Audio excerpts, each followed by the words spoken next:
You're listening to Slick Talk, the hospitality podcast, a podcast for those who are in and around the hospitality industry who love, live, and breathe what they do.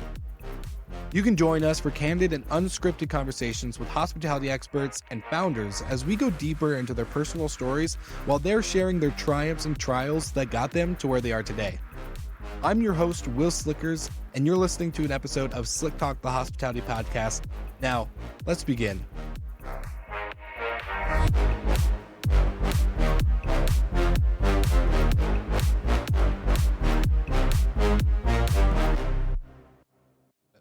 All right, Kelsey Tran, she's back. Wil Slickers, I'm back. Thank God. That's all I have to say is thank the Lord. You are finally back. But I also know you were gone for great reasons. Yes. Great, amazing reasons. You brought life into this world. So, Kelsey Tran, I would love for you to share with the listeners, what's your journey of being a mom? Well, actually, congrats on being the first one on the team to be a parent, by the way. Thank you. Thank you. Yeah, you've accomplished a big milestone that none of us have. I know. I'm a 31-year-old teen mom. It's crazy. Or actually, I was like 30. Yeah, I was 30 years old when I gave birth, just a month shy of turning 31. But I know. So I don't know our last episode that we did, but I went on maternity leave February 23rd. It was a Friday, really random, but I had like 2 doctor's appointments that day. And then I was like, I'm going to take the rest of February, like the last week, to just do my last minute appointments, get a pedicure, get my hair done, like just relaxation. Monday rolls Yeah. around. My dog had a vet appointment. She had to get 15 teeth taken out of her mouth. Poor girl. Oh, tofu. Yeah, they called me and they were like, so she needs to have 15 teeth extracted. And I'm just on Google, how many adult teeth do dogs have? Because I was like, 15 Yeah. sounds like a lot. They have like 42. So that was kind of a grip. But anyway, dealt with that. And then Tuesday came along and I was like, that feels a little different. And then I was like, I think I'm in early labor. I called the nurses. They gaslit me. They're like, you're just a first time mom. They gaslit you. Yeah, that's how it was. And I've asked my friends and they said that's how it is. Like they just kind of like, they're like, what number child is this for you? And I go 1. And then they're like, okay, yeah, just come in later. But I really was in early labor. So Wednesday came, went back to the hospital, and then they finally admitted me. And then everything just escalated. I got the epidural within 30 minutes of being admitted. And this is February 28th. We had a surprise gender, so we didn't know boy or girl. We had 2 names picked out. If it was a boy, his name was going to be Maverick Jesse. Jesse is like a family name on my dad's side. And if it was a girl, Alina, that was her name. But I was like, just in my mind, if we have a leap day baby, that'd be so cool. I hope it's a boy because we actually have another leap day birthday in my family. It's my cousin Jessie. It's a girl, but she's 36, also 9 years old. That would be cool if we had the baby be a boy and it's born on the leap day. So I told my nurse that too. I was like, I'm so down to have a leap day baby. My parents are in Asia. I was also due, by the way, March 15th. So Yeah. I had the baby really early and the baby was like, I'm coming now. The nurse, she was really cool. At like 11:30 p.m., she's like, it's time to push, but if you want to wait 30 minutes, we can make sure that it's born on leap day. So I was like, yeah, let's wait. So we waited and then he was born at 2:10 a.m. It was a boy. I just always remember my husband Alan saying, it's a boy. And then my head just like went back into the pillow and I was like crying. I was like, oh my gosh, a boy. Like I really thought we were having a girl the whole time. My parents were on FaceTime and yeah, it was a really great experience. I feel like a lot of women, every stage of like the pregnancy that I've been in to postpartum is like they only talk about being pregnant. Nobody talks about the labor and delivery. And then when I went through labor and delivery, I was like, nobody talks about being a mom or like the newborn phase. Like every phase I've been in, I'm like, nobody talks about this. Or like, I just, don't have a lot of friends who had kids that I talk about it with. But yeah, it's been a journey. I definitely romanticized maternity leave, thinking I'm gonna go to all these cute coffee shops, my baby in a stroller. No, it is so hard. It's a huge adjustment. as mentally prepared as you are, like nothing will prepare you to have a baby. So it's been a journey, but it's so great. He'll be 5 months. Oh my gosh, this week? Next week, whenever the 29th is, he'll be 5 months, and it's time has gone by really, really fast, but it's beautiful and he's so cute. All right, Slick Talkers, sorry to interrupt. As you know, great partners at Minute have sponsored this episode. They sponsor the show. So every episode is filled with amazing minutes. No pun intended. So if you don't know who Minute is or what they do, we see that we have a lot of new Slick Talkers out there in the world. So, one, thank you for tuning into the show. Every listen, every time you hit play means so much to me and to my team. So, thank you. But if you are new, Minute is an amazing noise detection device. Not only do they measure noise decibel levels inside of your vacation homes or your hotels, they actually can detect smoke. Not only that, if you're an outdoor kind of a unique stay person or just have an amazing outdoor amenities for your guests, from pools to hot tubs to cookout pads, all the stuff, they have an outdoor sensor that is specifically made for outdoor noise, because I didn't know this, but noise outside and noise inside actually makes a difference. So you don't have to worry about constantly making sure, are people partying at your place? Are the cleaners there? Or like whatever, kind of issue might happen, you can get that peace of mind with Minute at your side. So as you grow, Minute will grow with you. They have an amazing team of support, and they have an amazing technology from hardware and the software. When the two marry, it's just a beautiful combination. We use Minute in all of our vacation homes and hotels with our management company, and it's the best decision we've made because we are so dispersed and we are so spread out that having Minute just is a necessity for our operations. So get with Minute, go to the link in the show notes, let them know that Will from Slick Talk sent you. They'll give you a sweet deal. And of course, you know the drill. We're back to the episode, and I hope you enjoy. I love it because he is adorable. Thank Maverick you. is Yes. so cute. His full head of hair, Yes. chubbiest little cheeks, I know. cutest little face. And every time you post anything on Instagram, I'm always like, it's just so adorable. I want one. But I also don't, but I do. It's so I'm just like so torn. But he is adorable. And for the listeners too, if you're like, I did notice we had a lot of new listeners. If you're wondering like what this episode's for, this is just a recap episode. Kelsey is our producer. She's amazing. Actually, not just our producer of the show, got a little new title upon her return, head of originals at the network and head of partnerships. So she's got a dual role. That's how we do with a bootstrap company. But no, it was so I was so sad to see you go, because it's like, all right, I felt like we had so much going. We were in such a good rhythm. For those that don't know, that you joined how many months prior to, you weren't pregnant yet. You just were about to get married, right? Yeah, I was just about to get married, like a month before my wedding is when I first joined. Yeah. We're past your 1 year anniversary at the company, and I just was like, but it's gonna be so good. Like it'll be fine. I can hold down the fort for a couple months while she's away. And then you were gone, and I texted you the day that Maverick was born because there was one task that I needed Kelsey to do because she owned it basically in Yeah. Asana. And then she was like, within seconds, "Yep, got it done. Oh, by the way, here's some baby pictures." I was like, "What the hell? I'm so sorry." I promised Kelsey I would not text her at all during her maternity leave. And the day he was born, I ended up sending the text. So I kinda yeah, just did fun that as, times. like, a joke, but I was like, "Okay, I just need Will to know that my work ethic is still here, but also, like, I just gave birth, so it's just kind of funny, like, I want him to freak out a little bit, but Yeah, all good, I all did. good." I was in the airport and I was like, "Oh my gosh," like literally out loud. It's just like people looked at me crazy and I was like, "Oh," like it was wild. So thanks for the fun airport experience. But again, he's adorable. I'm so glad you're back. How was maternity leave? Like you said, you kind of romanticized it, and it's way harder. Did you get to do anything for yourself? Did you go to at least one cute coffee shop with Maverick? Did I go to Yeah, I did go to a coffee shop, we went one day, All right. and honestly, when I look back at it now, he was just asleep the whole time in the newborn Yeah. phase. When I think about it, he not as harder to take out, but he's just awake more.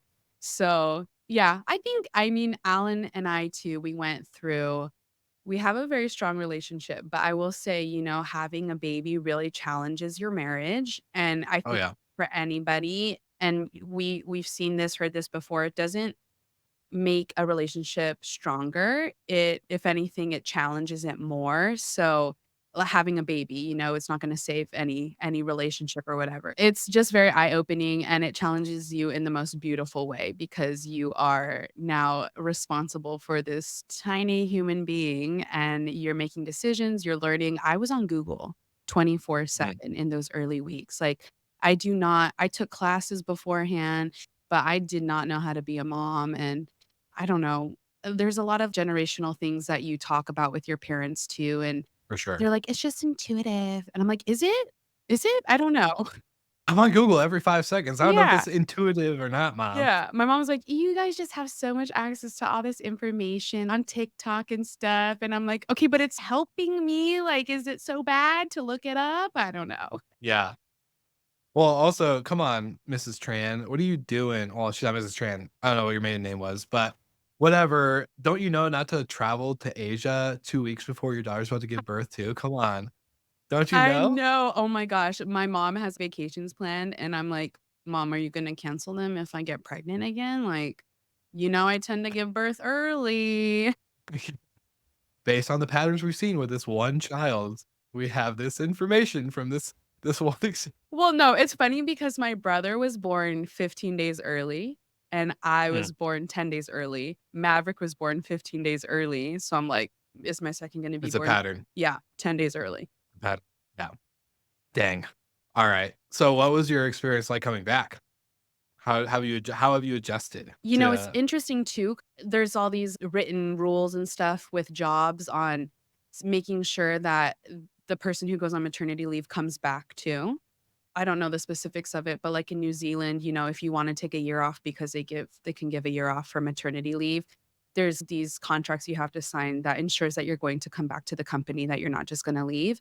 And I thought that maybe I would feel this urge to want to be a stay-at-home mom, but I didn't. I was like very much missing work. I think I thrive on routine, and having a child every day is so different. So just thinking about coming back and typing on my click clackety keyboard.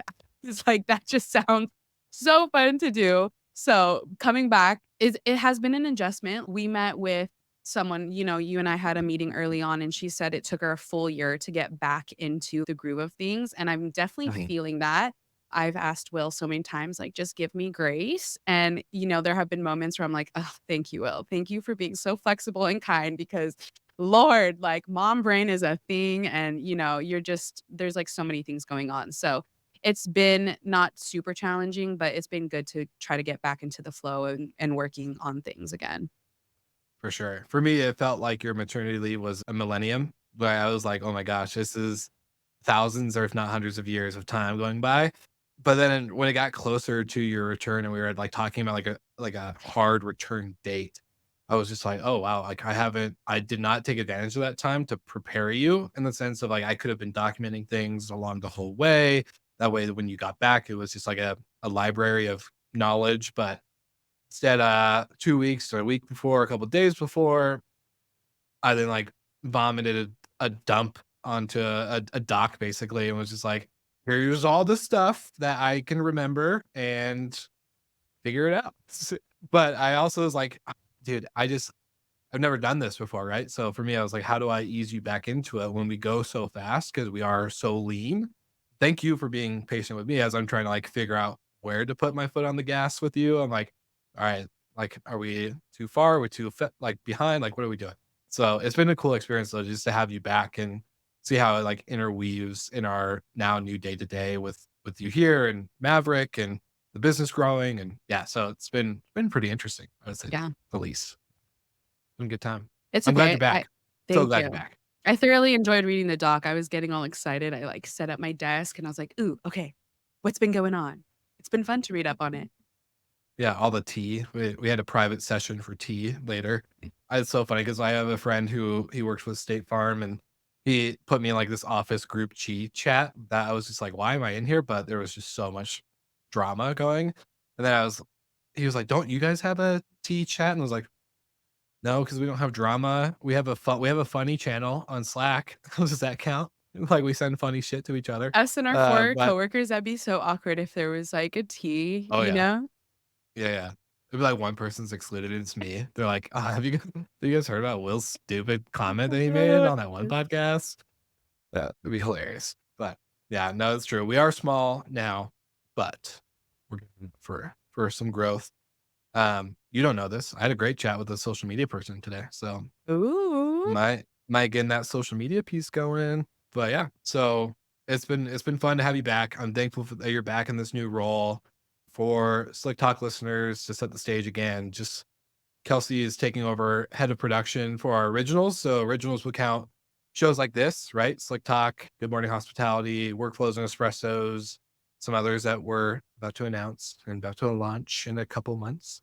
And then partnerships. Our partners are truly kind of what makes this business a business. Not that we don't, make money in other areas, but the partnerships piece is really, really crucial for us and to have someone that can really help me because you know how kind of crazy and chaotic it was when you weren't doing it.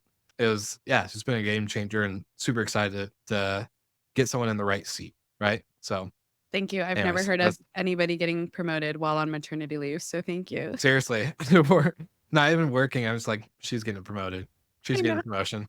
I was like, "This is exciting. Okay, yeah, for sure. Yeah.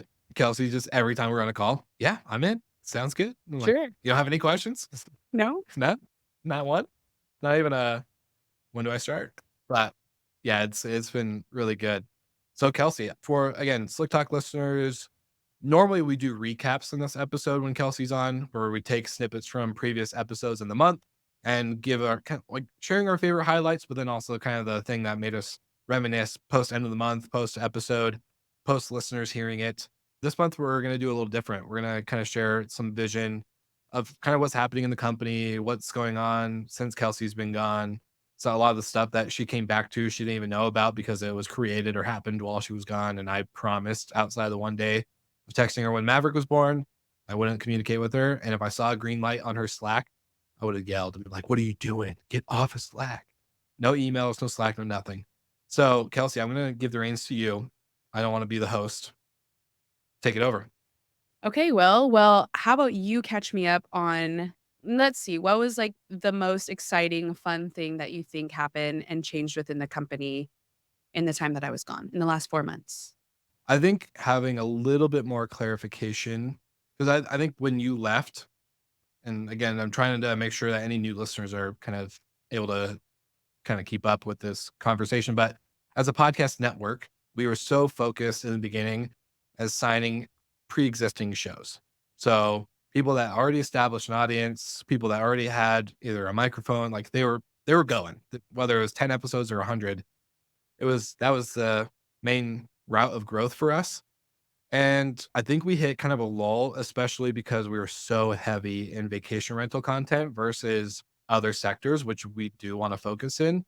I think having when you were gone, I just saw that. It was just like, all right, partnerships were a little bit slower, production was a little bit slower. Yeah, we gained a couple new shows, but in the sense of, okay, like what are where's the growth? And not that we need to grow all the time, but what's the direction we're going to steer into? I think that clarification of just being like, okay, we need more hotel content. We need our food and beverage content in the future. We have opportunities to get into airlines or cruises or other sectors of travel in general. And my always like big thing in the beginning was not to be too optimistic on the path of growth and being like, we're going to be this and we're going to do that. Because when we started, we were amplified audio with a network called Hospitality FM, and now it's just Hospitality FM. So like all these changes happen. So that's kind of the thing that got me excited the most. Is like, all right, these are the three buckets. This is what we're really heavy in. This is where we're light in, and now I want to focus on those areas. So it's just more of a quality control type Yeah. deal, I think. Being or, just following the network via Instagram, I saw that we have a new Tuesday European crew on Good Morning Hospitality. That's Nice. exciting. I think, just being I don't know, this might just sound so mainland basic of me, but I just love listening to European people talk and their accents and things like that. Their personalities too, like their humor is just different. It's So way different. more cheeky and like teasy and funny. we can be sensitive sometimes, but I just love their show. So editing their show, that has been fun too, to kinda see different personalities with Good Morning Hospitality. Leo's great. He's funny. Leo is great. He's a great buddy, great industry person. Listeners, so Good Morning Hospitality, Monday, live, 7 a.m. PST, 10 a.m. EST. We also have a hotel crew on Wednesdays. We had this gap. We just had this hole in our heart, you know? But in all reality, kind of the story of that was, Michael Golden and I are partners on Good Morning Hospitality, and we were like, all right, what other areas are we not covering, right? Like, there's not a lot of European news, but there's news, and sometimes it's hard to touch on because the other stuff happens in America.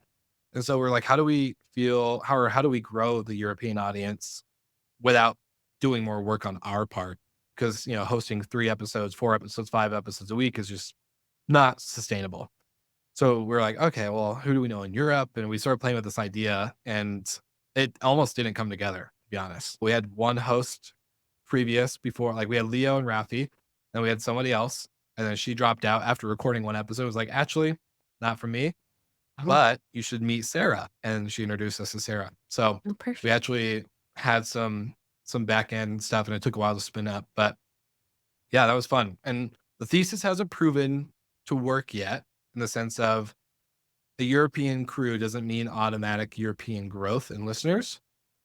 So that was one interesting kind of like we thought that would be the case, but it Mhm. wasn't. But at the end of the day, the crew's amazing and they Yeah. formed their own bonds. They got to meet at scale rentals and get to like hang out in person and have a beer and be all cheeky, you know? Hey, cheeky. So Yeah, cheeky. my biggest takeaway when I edit their show is they are so active, and I love that about Mhm. them. Like, Leo goes on runs in the morning. Yeah. Sarah and Rafi do yoga, and Rafi does her wake Kite surfing, kite surfing. Yeah. surfing things. I'm like, "Wow, that all in the morning before recording the show, like, that's amazing." I think I just walked my dog down the street in the morning, but yeah, they're amazing. Yeah. So along with that addition, I also saw that I don't know if extended is the right word, but Workflows and Espressos is officially on a run. I love Yeah. Meghan. She is so funny. And the things I have to edit out of her episode that just is just like her personality is just so funny, which is why we had to create blooper episodes for her. Yeah. But she's just so intelligent and I just look up to her. We're around the same age and I'm just like, "You go, girl." She's so great. All right, I'm back. Sorry to interrupt, but you have to hear about our partners and friends at Hostfully. Not only are they an amazing property management software, they're an amazing team. I've been friends and partners with Hostfully for over 4 years now, and it's been an amazing 4 years. I can't complain because as I continue to grow my business with our property management company, they continue to update and grow their products and features within the Hostfully platform, and it just gets better over time. So, with us, we have a unified inbox. We have amazing marketplace, not only for the rest of our tech stack to integrate, which is awesome because I work with so many people. But then the third piece is the distribution is built in. So you don't have to fully rely on a channel manager. You can actually rely on the amazing integrations that Hostfully has with Airbnb, Verbo, Booking.com, Marriott, Homes and Villas, you name it. They have what you need in order to get your inventory, your properties to the right people. It's kind of a no-brainer, but I'm going to tell you this anyways. You're going to get a special deal with Hostfully with the link in the show notes.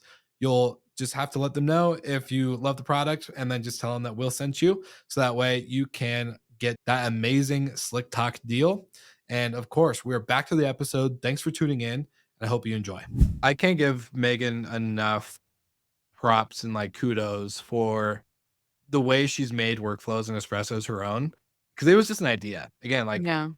all the Slick Talkers know me from Slick Talk and like what originally started, but as a network person, like creating this network, again, it was kind of like, all right, what original do we create and what voices do we find? I don't want to keep putting myself on shows. I don't want to keep going through the same people that are always on stage at Verma or always on stage at this conference. And Megan, through the data and through our friendship, I realized her episodes always performed when she was a guest, whether she was on our show or other shows in the network. And she just was a shining light in a lot of ways that I don't think it was so refreshing. So when I pitched her the show, I was super glad she did the trial. But then we were just sitting there, like, I think it was like a week, 2 weeks after you had left. And she was like, so what are we gonna do? What are we gonna do this show? Like the trial's done, the episodes have run their course. And I went back and forth. I was like, do we bring it full time? Can we support it without Kelsey being here? That's when we had to hire a new person, and he stayed with the team after you came back, and we're super grateful for Joanne too. And so Joanne took over her show. And I was like, all right, we're bringing it back. We don't have any sponsors. We don't have anything here, but the people want more Meghan. And we actually went through, and this was kind of like the tipping point where we decided to renew it. And I told Meghan, I was like, take a screenshot of every message on LinkedIn, email, text, could be a friend, could be people you don't know, and put it into a folder of all the people saying like how much they love the show. I just want to see. And she went in and she dumped within 5 minutes, like 30 comments, 30 Oh, screenshots or so. And so I was like, okay, like there's definitely people that love this. And there was like specific moments people would mention, and like they would connect with her on a certain like personal level. And I was like, oh, okay, this is not just like a show that we're gonna try. Like this Megan's it. This show can't be without Meghan, and Meghan can't be without the show. oh, So yeah, I'm very glad we're back with her every Tuesday for the listeners so far. yeah. Oh, that warms my heart. It's a really good show. Her personality is just so great. Yeah, and she really made it her own. Like, we had a Yeah. certain concept idea, but she really with the bloopers, with the topics that she brings up, now that she's doing guests, she's doing it in a very different way, 2 guests at a time, like, it's yeah, very, very different, which is, again, I think refreshing for the industry people that listen to industry podcasts. Yeah, definitely. Any other updates that happened within HFM while I I was would gone? we hired Joanne, Yes, we obviously, that hired was one. Joanne from Argentina. Yeah, he's our one out of the US hire, which I didn't think we would do, but he was too good not to. When I was vetting him and kinda interviewing him, I was like, "Hey, can you send me your audio stuff?" And he sent it. It was really good. So, I was like, "Alright, we'll take him while we can before someone else snatches." Yes. So now we're a group of 4 HFM. Yeah, Let's shift gears a little bit, talk a little Good Morning Hospitality. We sent out a yeah, newsletter. If you are not subscribed to our newsletter, go ahead and subscribe to it. Those will be coming out bi-monthly. And a little bit, we talked about the retreat that you went on. And also, you guys had a very special guest, Horst Schulze, come and share his experiences starting the Ritz Carlton, being a founder for that. That's a huge guest. So I want to just hear yeah. your experience about the retreat.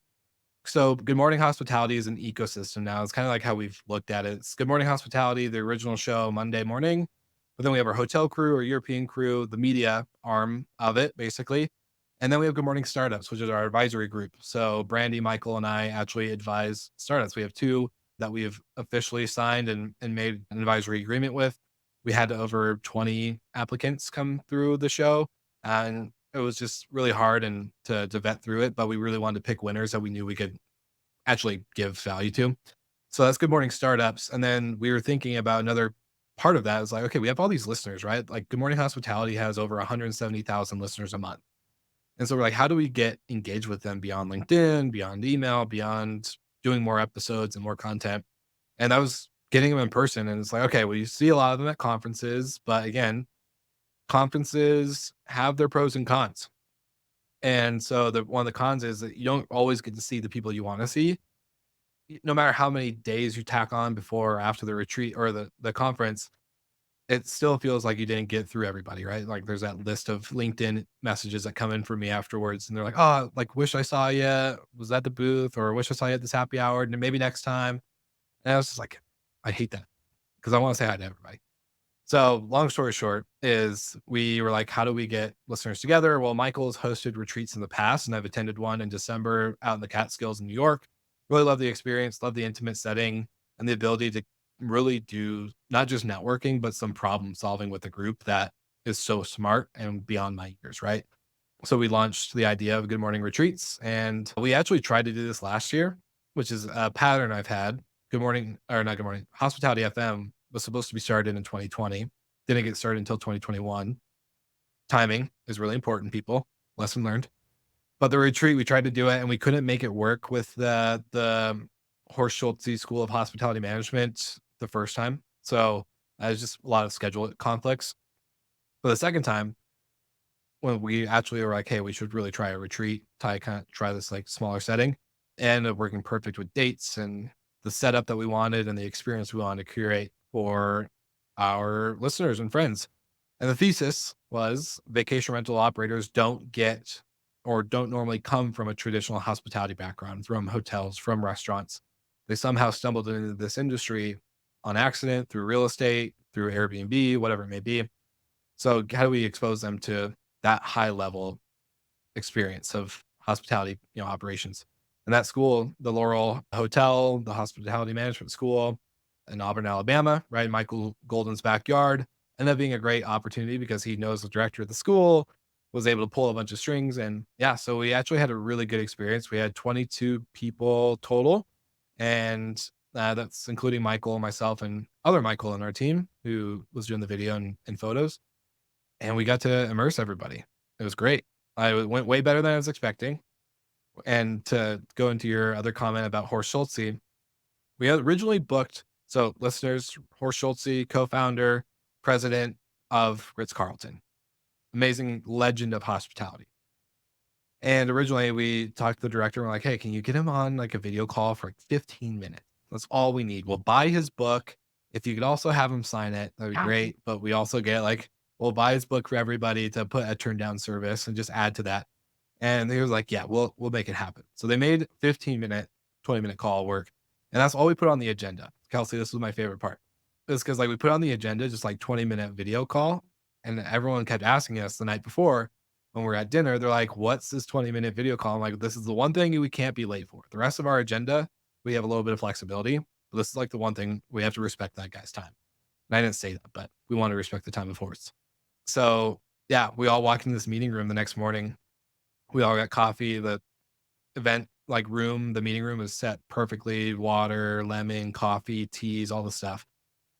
And boom, the director comes on and says, all right, everybody, you're about to be, on a call with Horst Schulze, who's the co-founder of Ritz Carlton. And he shared the background, right? And then everyone's faces just lit up and it was just like, what? And then not only did he go 15 minutes, we had a little bit of tech issues in the beginning because he was in Germany. Yeah, we were like, all right, got the tech issue sorted. Stayed on for an hour and a half. That's amazing. Hour and a half. It was epic. It was the best hour and a half ever. I was floating on clouds when I left. So yeah, that was the experience. He gave a bunch of knowledge.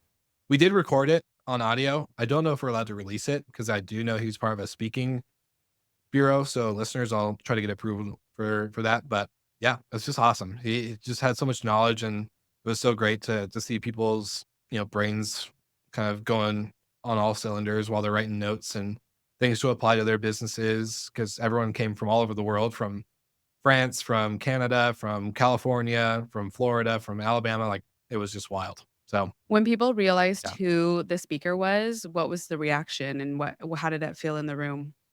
Oh, it just lit up. It felt like you felt the energy pick up and then Yeah. everyone just, you can kind of see everyone's posture. I sat in the back and I could see everyone's posture just kind of like straighten up and, like all of a sudden, like Yeah. just got really professional. And then you just saw people were just eager. Like every word that he was saying, I didn't see one bored or trying to entertain themselves. Like no one had that kind of experience. So it was just awesome. He's a legend, hospitality legend to be able to talk to a co-founder of such a legendary brand like Ritz Carlton. I don't think is a opportunity that comes often, right? So Yeah. I think I'm just glad everyone took advantage of it and very thankful that we pulled it off. Very thankful for the Laurel Hotel and the hospitality school for making that happen and going over time and treating our group amazingly. So yeah, it was perfect. That's After the retreat, we decided we're going to do it every year. So we'll do 2 retreats a year. That one will stay the same. We'll consistently every year in summertime, July-ish, do it there, but then we'll have another retreat in the winter that will always change. A new theme, new location, all the stuff. So love it.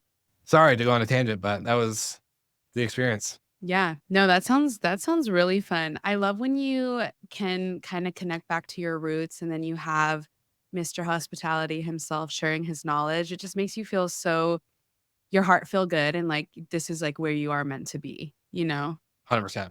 Yeah. 100%. And like the hotel, the experience itself, I think everyone was just so impressed because we don't get like, yes, we have automated messages through our property management software when people book on Airbnb and like all these things, right? That you hear about on many shows, including this one. And the fact that everyone just got to show up in person and immediately the moment they got out of their car, like I got out of our car when we arrived the night before and they were like, the valet guy was like, Mr. Slickers, how was your trip from Denver? Like, Oh, welcome. wow. He's like, whoa. Yeah. They didn't even need to know who I was. I didn't have to like, "Oh, I'm Will, I'm checking in." They knew the moment I got out of the car. The manager at the restaurant that night took care of Michael and I amazingly. He gave us appetizers, comped the meal, like, just came out and talked to us and told us things to do around town. Just the hospitality was so high, you couldn't not feel contagious, right? Like, I wanted to come home and be like, "Alright, I'm getting Kelsey and Michael this book. I'm gonna do this, and we're gonna do that." Like, we're like, it's Right. infectious. It's Yeah. infectious inspiration. Yeah. I love that. Well, just in editing your show and like other shows recently, I feel like there's a common theme because what I've seen through the podcast shows, everyone is so heavy on automation and like, how can we just do this remote and things like that. But more recently, I feel like the people that have been being interviewed is how can we make that connection and make it personal? And, Mhm. just like experiencing that sort of hospitality too. I've mentioned this before when we were on our honeymoon in the Philippines. They just take care of you and it's just, they're so polite. They greet you every single time you pass by them. And it's just so different from like going to a hotel here that you just remember how you Yeah. feel, and it's just great. Yeah. Yeah. I have no complaints, so I'm glad we did it. I'm glad it worked out. Everyone had a great time. We had a Michelin rated chef. We had a master sommelier teach us about wine, and we just the education, the networking, the experience was there. And yeah, I definitely feel inspired. I'm not gonna lie, Kelsey, this is like my first time admitting this out loud. But obviously I have my own management company and I wouldn't change it for the world, but part of me missed like leaving that experience. Part of me missed my front desk days working at the Oh, Davenport Grand, or like I miss putting on the suit and tie and creating yeah. that experience. And so it definitely got me thinking. And Horst, talked a lot about, core values and mission and vision. What's the difference between a mission statement and a vision statement? And just all these things that build such great culture, which was the cornerstone of what Ritz Carlton was known for, right? Like he said, out of 1,000 applicants that were applying for a hotel job, if any of them had Ritz Carlton on their resume, they were most likely guaranteed to get the job outside of any. Like Wow. that was how elevated that brand was. And for me, it just got me thinking, like, how do we do that for Hospitality FM? How do we carry through this hospitality core of what we believe and breathe into the shows, whether they're in vacation rentals and hotels and restaurants, like whatever vertical we get into. Like how do we instill that? How do we Yeah. bring that in? And I know we created core values and mission statements in the past. And I think when you first joined, I went over that with you. But now it just makes me want to restart and just be like, all right, those are great. And we're gonna peel a lot of the stuff from that. But I think we can build out better, like a Yeah. true solid foundation. So I agree. And I just want to finish on this one note is that I was thinking about how many times I say to on this monthly recap that I'm not in the industry. But the truth is, I am in the industry. yeah, And the clients, when we talk, I'm providing this level of hospitality to them. Like, what can I provide them?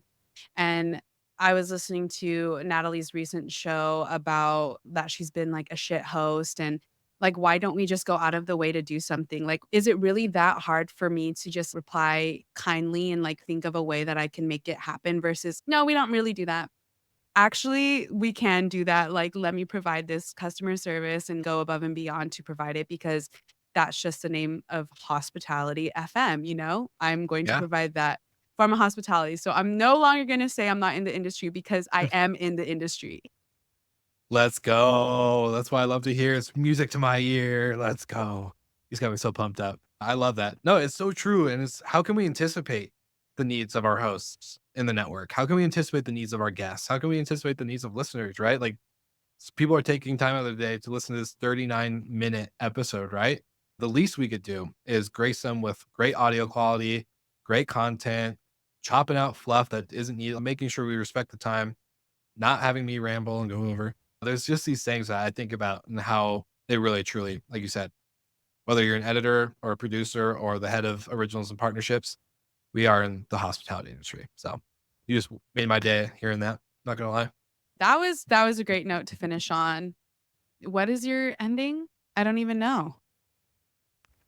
It's been a while for you. All It's right, you know Slick what the drill Talkers. is. Yeah, there Yeah. you go. If you want to connect, feel free to email me, kelsey@hospitality.fm, and I will see if the message needs to go to Will. Just kidding. But you know the drill. Like, comment, share, subscribe, do all the things. Stay connected, and we'll see you next week. Thank you so much for listening, and thank you to our show partners for making Slick Talk, the hospitality podcast, possible. We hope you enjoyed the show, and we would love to connect with you outside of the podcast. So you can follow us on all of our social media channels for daily hospitality content, or find us on slicktalkthepodcast.com. And don't forget to rate, review, and subscribe so you never miss an episode. I'm your host, Wil Slickers, and we will see you guys all again next week.